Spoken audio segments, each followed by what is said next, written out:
Welcome to the Research Works podcast, brought to you in association with the Healthy Strides Foundation. Your hosts are Dr. Dana Poole and Dr. Ashley Thornton, and we're here at the AusACPDM conference in Cairns, Australia, to interview world-leading researchers, clinicians, and people with lived experience to support your practice in being more evidence-based.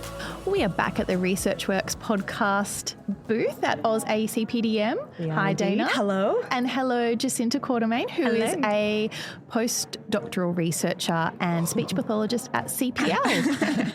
That's a cool title, Jacinta. Yeah, it sounds quite nice. Yeah, all very recent. But yes, I know. Well, the last time we spoke to you was kind of just about to happen, like you've done everything. We couldn't quite call you doctor yet, but we did anyway. We were on the cusp. Yeah. You took some liberties with that, didn't you? Now we're on the other side of it, so it's definitely postdoctoral, right? Yes, conferred about 2 weeks ago. Oh, congratulations. So good. Thank you. Now you just joined the next part of it. I'm now postdoc. Yeah. Let's get going. A little bit. Just keep going. Yeah. So good. Yes, but you are at the conference to present in the very prestigious top 7 PhD paper slot, which that's very impressive, and I think speaks to the quality of the work that you've done as part of your PhD. Congratulations. Thank you. Yeah, so it's cool. amazing to be a part of that. Isn't it? Yeah.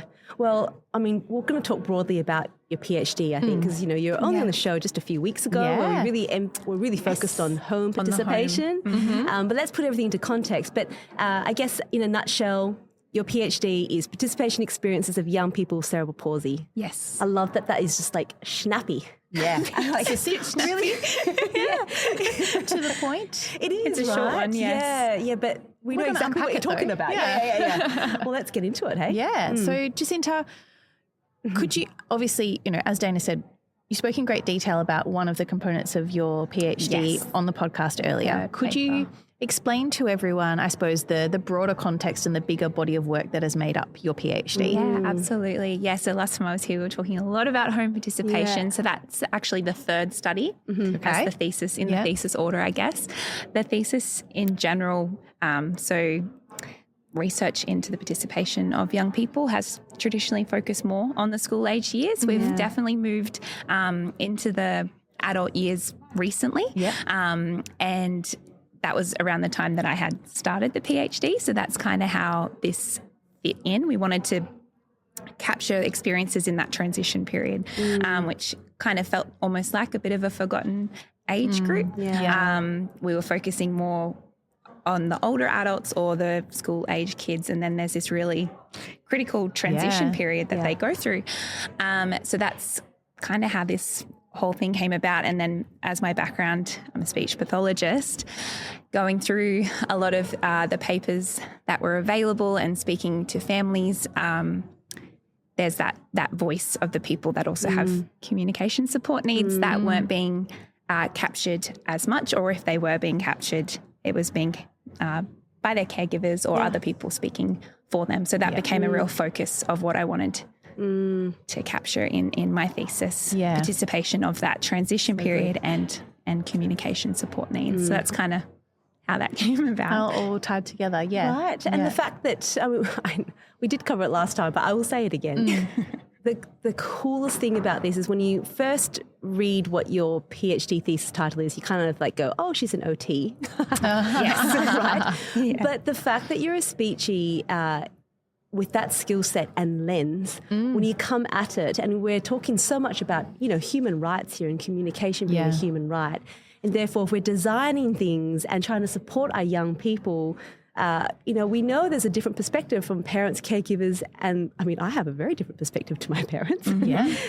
For them to speak on my behalf, it's kind of not quite good enough. No. Right? There was some research already existing that in more of a quantitative way compared self and proxy reporting of this kind of age group on different things, not quite participation. And there was a difference, a big difference. And when you think about yourself as a young adult or even an older adolescent, your parents don't really, they can take guesses, but they don't really know what your interests are or deep down as well, like what your core feelings are. So you really need to capture the self-report. But it is tricky when we're working with people that have complex communication needs. And I think that's, probably where the Such a speech strength. pathology Such a background strength. Definitely. really helped, because they definitely have capacity to be involved. We just have to set it up in a way that's accessible for them, Yeah. and give them the options and the time and Yeah. the supports to self-report and share their experiences. Brilliant. And I know that, you talked about this again in your earlier episodes, so we encourage everyone to listen to that. But just very briefly, what are some of the strategies that you used to ensure that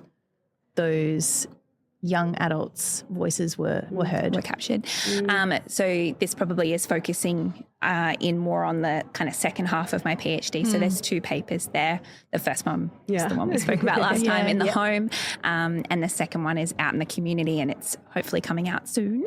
And the way that we captured that, we did quite a novel approach to data collection for this population.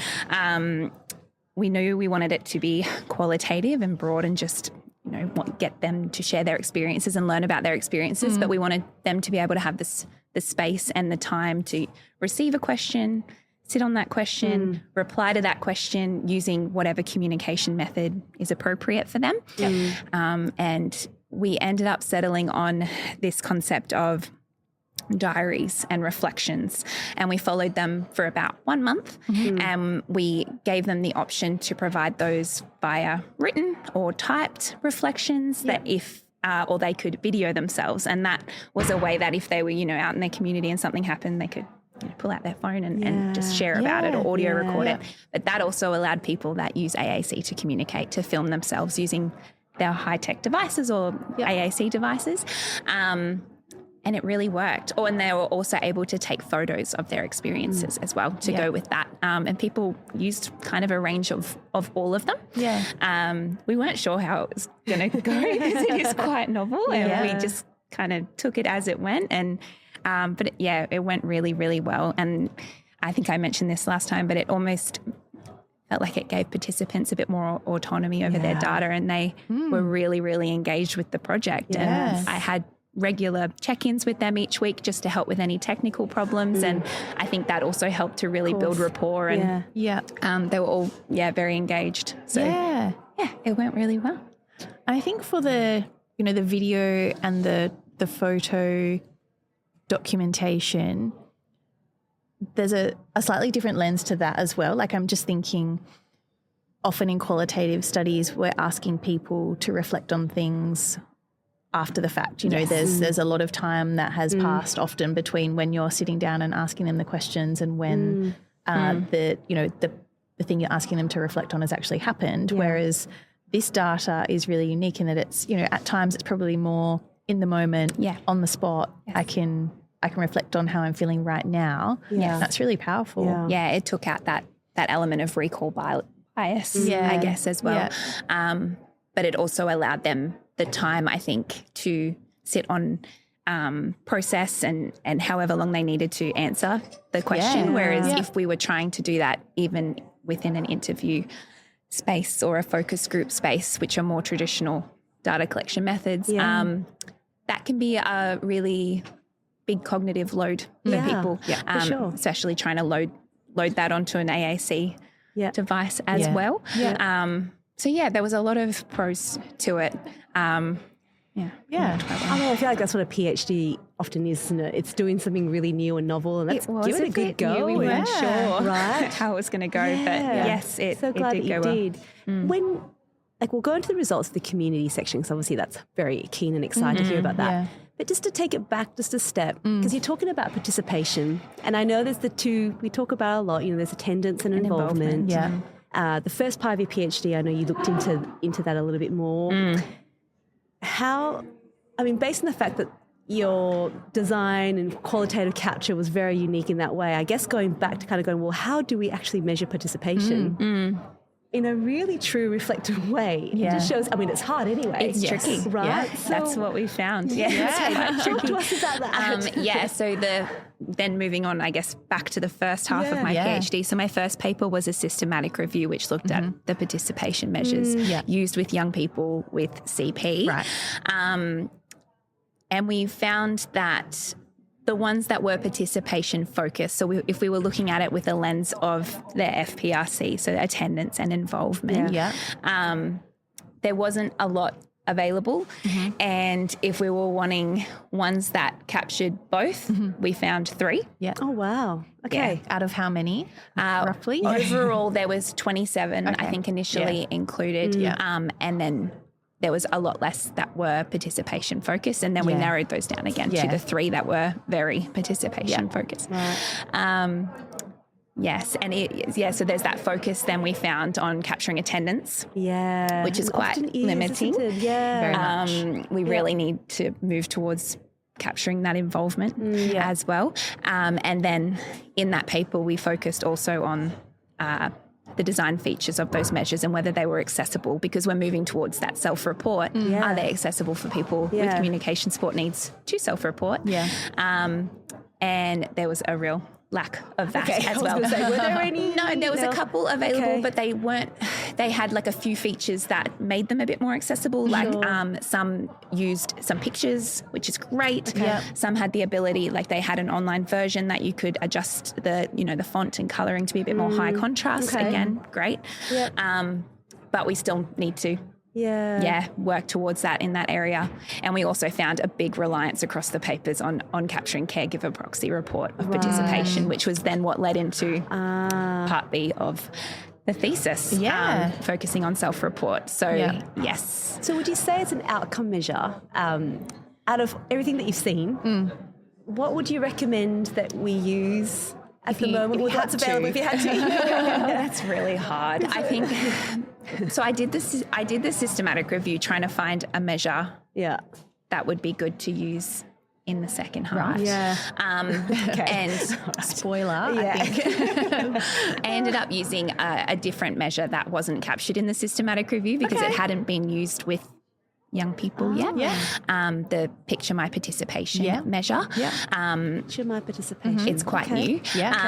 But out of the systematic review, the Cape Pack obviously is very well used. It is targeted more with younger age groups, so not as age appropriate when we're working with our young adults. And the CIAS, again, was another really good one because it has an AAC version, which is great. Definitely what we want to see. But again, they are initially developed for younger age groups. We are still needing that measure. The questions are so different. The life stage is incredibly different. They are. They really are. But we're definitely moving in a good way with things like the PMP. But, And so given all that, you took what you learned from the systematic review, you moved into the second paper, Delphi which is a study. Delphi study. So tell us a little bit about that.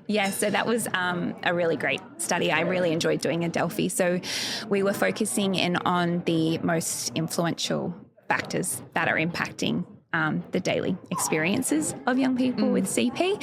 So we had young people, caregivers and health professionals, and we aim to get consensus across them on what was making their experiences more positive and more negative. And we split that at that point where we were splitting it for adolescents and young adults as well. But we did end up finding that it was similar across the two in terms of the higher level construct that was the most influential. That's interesting.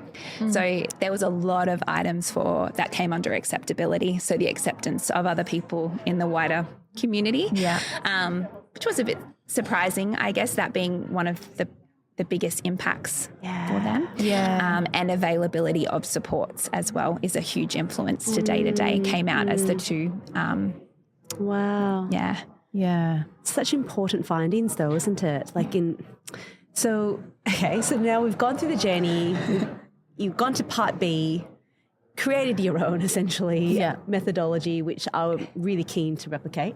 Yes, absolutely. So the home we've covered in quite a fair bit of detail. And I remember you alluding to the fact that community was a whole lot harder. You can have a guess at that, right? But to have it documented when it gets published will be great. But what can you share with us when it comes to community? It was so much more of a balancing act for them. I think you can make that kind of prediction, right? If it's coming out that it's the environment, that's the biggest impact for them. When you're moving out to so many different environments that are not targeted for you, then you're facing so many challenges day to day. Yeah. But it was exhausting, obviously, for them every day moving. So we had some kids still at high school, some moving into uni, some trying to find work, their leisure experiences, doing community sports, going shopping, traveling, wheelchair airports, wheelchairs on the planes. All of those things were captured in their study. Yeah. It is there was so much. The quotes were so rich, and definitely contrasts quite a bit to the home paper, which had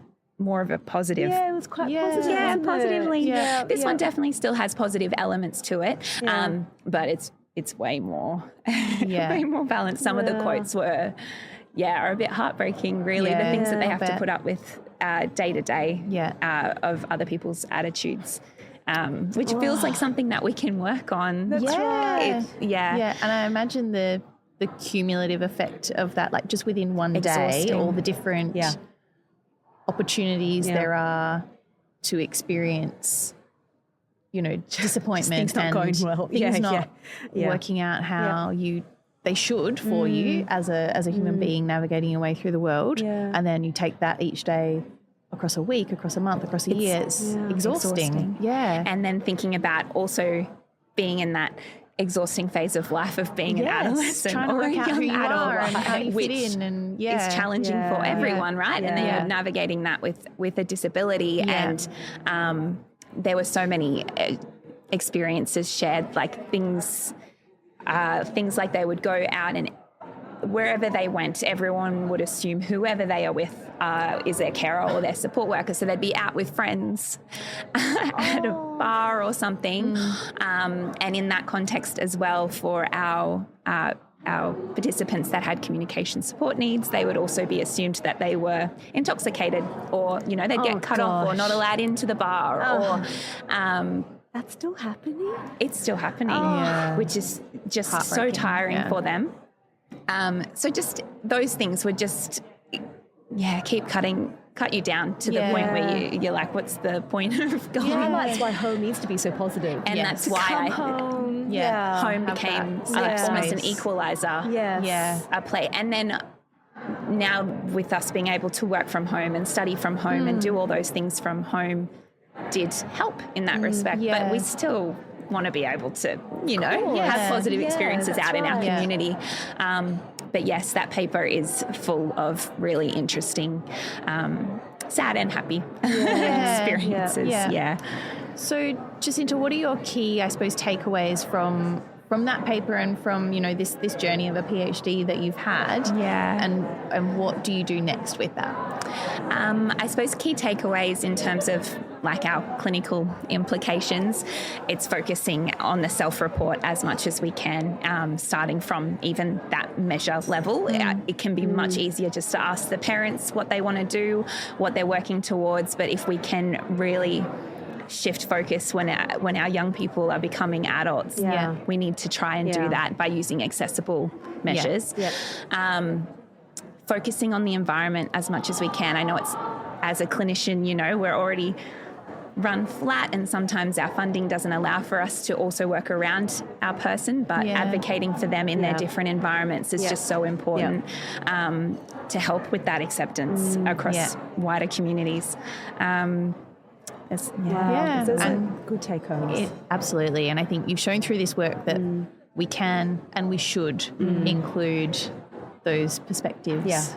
Because it's possible. You've done That's it. right. So yes, it can be done. Go forward. Now it just needs to be done. And their insights were just so important. They were so excited to be included. Of course. When we would approach them to ask to be involved, they were surprised. Especially the AAC users. They hadn't been asked for a study where they had to share their experiences ever before, and they were just a lot were very excited, which was just speaks to the importance of it, doesn't it? Absolutely.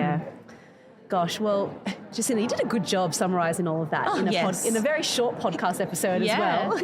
No, thank you. You guys are amazing to talk to you again. We love it. We love chatting with you. We'll keep talking to you because I think it's where we'll keep evolving. For sure. Definitely. Okay. So, we'll wrap it up. But thank you so much. And to all of our listeners, hope that was just as exciting for you to hear about that research and work. And, just keep an eye out on Jacinta's PhD paper on Saturday. Yes. Thank you. Congratulations again. Well done. Congratulations. All right, see you guys later. Bye. Bye.